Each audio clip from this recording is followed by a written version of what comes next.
i oprostite što ću morati čas čitati jer nisam toliko načitan, bolje sam bio vojnik nego političar. Budući da je voditeljica na početku programa pozdravljala pojedinačno određene predstavnike izaslanstva, da se ne bi ponavljali, ja vas od srca sve skupa pozdravljam i radujem se s vama gledajući nas ovako ponovno okupljeni kao nekada u danima slave i ponosa. I želim vam dobrodošli na proslavu 20. rođendice postrojbe za postrojbe Narodne Gavran 2. Vjerujem da su večeras od radosti zaigrale kosti naših dragih poginulih branitelja i svih onih koji su dali svoje živote po raznim križnim putevima kroz koje je hrvatski narod morao proći u svojoj povijesti zbog svoje vjernosti Bogu i domovini, što mi večeras ovdje možemo bez šaptanja slobodno, radosno i ponosno slaviti jednu 20. obljetnicu jedne hrvatske postrojbe. I to je vrijednost ovakvih obljetnica koje trebamo cijeniti i njegovati, te preko njih prenositi istinu našoj djeci o nama i o Domovinskom ratu. Ako se mi ne budemo složili i zdušno trudili oko toga, drugi će im sigurno doći i reći ono što nije istina. Evo, prošlo je 20 godina od kad smo se okupili pod znakom naše postrojbe u kojoj dominiraju križ kao simbol trpljenja i pobjede.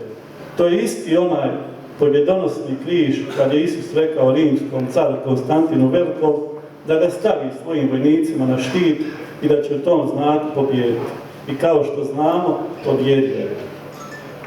Tu je i šahovnica kao znak nacionalne pripadnosti i tu je ptica Gavran za kojega su znanstvenici utvrdili da spada među najinteligentnije ptice. Sposoban je unaprijed isplanirati komplicirane situacije. Kažu da Gavran pokazuje sposobnosti pamćenja i predviđanja ponašanja drugih. I evo, ovaj pobjedonosni znak od kojih smo krenuli nepoznato i u tolike neizvjesnosti ujedinio nas je onda prije 20 godina i sada što je potvrda. Da su sve ove karakteristike bile utkane u naš duh i našu osobnost u svim bitkama koje smo dobili u vremenu koje je iza nas. Još mi je živo sjećanje od one prve noći u kojoj smo donijeli odluku da osnujemo ovu postrojbu, koja je prema našoj viziji trebala biti osposobljena da brzo i učinkovito izvrši svaku zapovjed u bilo kojem dijelu bojišnice. Bila je to jedna mala grupica ljudi, jedva nešto veća od stine, možda nekih 50 ljudi. Iako smo do tada stekli određena ratna iskustva, u drugim postrojbama po bojišnicama diljem Hrvatske i Bosne i Hercegovine, znali smo da bez Božje pomoći nećemo uspjeti. Zato smo u toj noći sjeli na kamion 110 i uputili se u Međugorje. Odlučili smo povjeriti nas i našu postrojbu kao i sve buduće situacije u kojima ćemo se naći našoj dragoj Gospi, koja kao da nam je govorila negdje u dubini duše: ne boj se, stado moje malo, ja sam s vama, ja, vaša mama i kraljica svemira. Učinili smo to nekako spontano i nesvjesno. Ni slutili nismo da će od ove male, ali hrabre i odlučne grupice mladića uz Božju pomoć i naše sposobnosti izrasti tako snažna postrojba koja će u povijesnom trenutku, kad je naš narod bio napadnut od moćnog Golijata, koji gdje je god stigao, ubijao je, silovao, krao i palio, biti sposobna da bespogovorno i učinkovito izvrši sve postavljene zadaće od naših nadležnih. Da brojat ću samo neke: Buna 93, Cviki 94, Konjic, Zima, Cinca, Skok 1, Skok 2, Ljeto 95, Oluja, Maestra, Južni potis i bezbroj drugih manjih i većih operacija. Nikad nismo odbili niti jednu zapovjed. Niti je prihvatili, a da je s Božjom pomoći nismo uspješno i učinkovito izvršili. Postrojba se razvijala i ustrojavala u hodu i polako.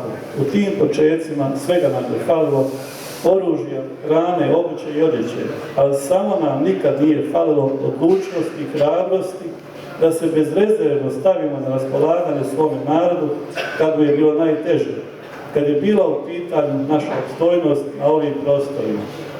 Početak našeg ratnog puta kao što reče gospodin brigadir Stojan Musa, bio je u okviru naše četničke brigade knez Branimir. O tom dijelu neću pričati jer Stojan je to lijepo opisao. Zatim nas je glavni stožer pridodao 22. mobilizacijskom odredu nakon borbenih operacija na Kupresu. Glavni stožer nas pridodaje zbornom području Mostar, a nakon potpisivanja Splitskog sporazuma, kad su otpočele povijesne pobjedničke operacije na sjeverozapadu Bosne i Hercegovine, ministar Republike Hrvatske Gojko Šuša stavlja nas pod zapovjedništvo generala Ante Gotovine, koji nas kasnije pridodaje drugoj gardijskoj brigadi, sa kojom smo i dočekali kraj ratnih djelovanja. Kroz sve ove ratne i poratne bure i oluje uspjeli smo sačuvati identitet i duh naše postrojbe i duh solidarnosti za naše pripadnike, koji nas je silio da bez ikakvih kalkulacija što ćemo dobiti, a što ćemo izgubiti, neprestano budemo na usluzi našim bojovnicima u bezbrojnim potrebama u proteklih 20 godina rata i poraća. Nakon rata uspjeli smo umiroviti oko 50 pripadnika naše postrojbe, koji su ostvarili mirovine po raznim osnovama. Ja bih želio, kad bi to bilo moguće, da ih sve umirujemo, ali nije bilo moguće. Nažalost, naša postrojba imala i 5 poginulih pripadnika u ratu i oko 30 umrlih, stradali i umrlih nakon rata. U hodu smo obnovili devastirani autokamp Tromiđa, u kojem smo izgradili nove spavaonice i pretvorili ga u našu vojarnu, koja je kao takva jedina službena vojarna u našoj općini koja je ušla u sastav Ministarstva obrane.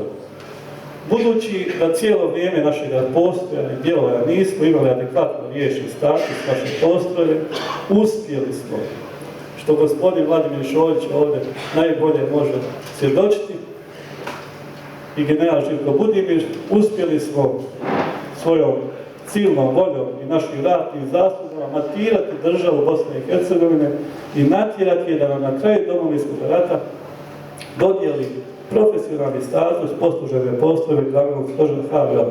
Sa tim statusom dočekali smo kraj rata i preustroj u drugu gardijsku brigadu zajedno sa postrojbom Ludvig Pavlović i 22. mobilizacijskim odredom.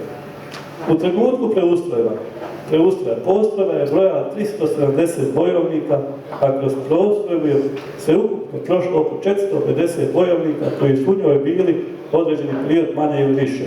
To je bila postrojba koja je u ratnom vihoru osnovana i ustrojena na ledini i u hodu, bez posjedovanja znanja i vojnih škola i vještina od strane našeg zapovjedništva. A s Božijom pomoći i našoj hrabrošću, domišljatošću i upornošću, postrojba je izrasla do te razine da je ravnomjerno sa drugim elitnim postrojbama HVO pobjedonosno i učinkovito učestvovalo gotovo svim povijesnim operacijama hrvatskog naroda.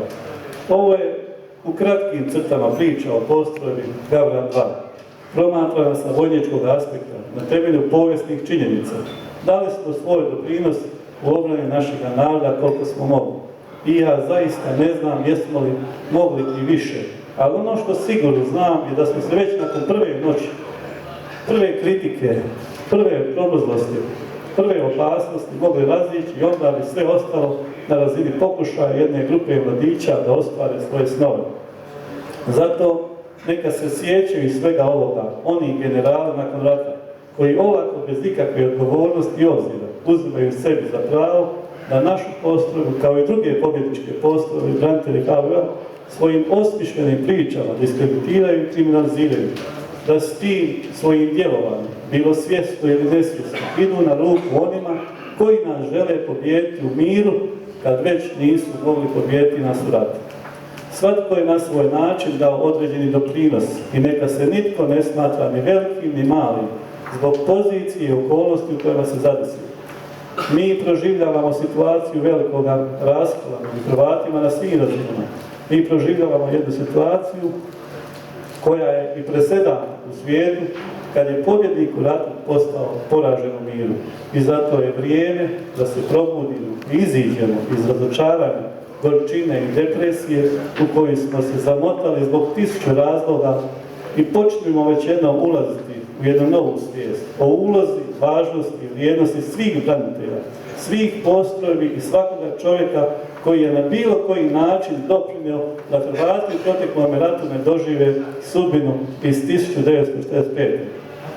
Branitelji su kičma svakog naroda i ako se ona slomi, tijelo klone bespomoćno. Dobro to znaju oni koji su pokrenuli ovaj specijalni rat, ogromnih razmjera protiv hrvatskih branitelja. Zato kao odgovor na ovu podmuklu strategiju u kojoj smo se sami počeli rastakati, počnimo večeras svi mi ovdje prisutni cijeniti, poštovati i na svakom mjestu braniti naše branitelje, naše zapovjednike, naše postrojbe, našu pobjedničku vojsku i naš hrvatski narod, na način da poštujemo i druge narode i njihove vrijednosti. Počnemo govoriti našim prijateljima i našim poznanicima, dobri su naši branitelji, dobri su naši generali, dobra je naša pobjednička vojska i dobar i bogobojazan smo mi narod. Narod koji nikada nikoga u povijesti nije napao. Počnimo na ovakav način vrednovati i hvaliti naše branitelje, pa makar i ne bili svi dobri. Ne bilo sve kako smo mi u svojoj glavi zamislili, jer ni sveci nisu bez prošlosti, a niti grešnici bez budućnosti.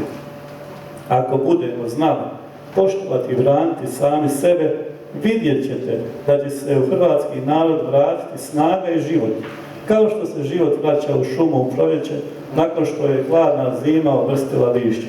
Budite sigurni da je po žrtvi koju je položio hrvatski narod, Bog stavio granicu koju neće moći preći ovaj put oni koji nam žele škoditi i da će nam ovaj put doći u proljeće koje će sigurno procvjetati u ovom drugom polovremenu koje je otpočelo puštanjem na slobodu generala Ante Gotovine i koje nitko neće moći zaustaviti, kao što se ne može zaustaviti niti jedna ljubičica u proljeće da miriše, kad dođe njezino vrijeme, ona jednostavno miriše.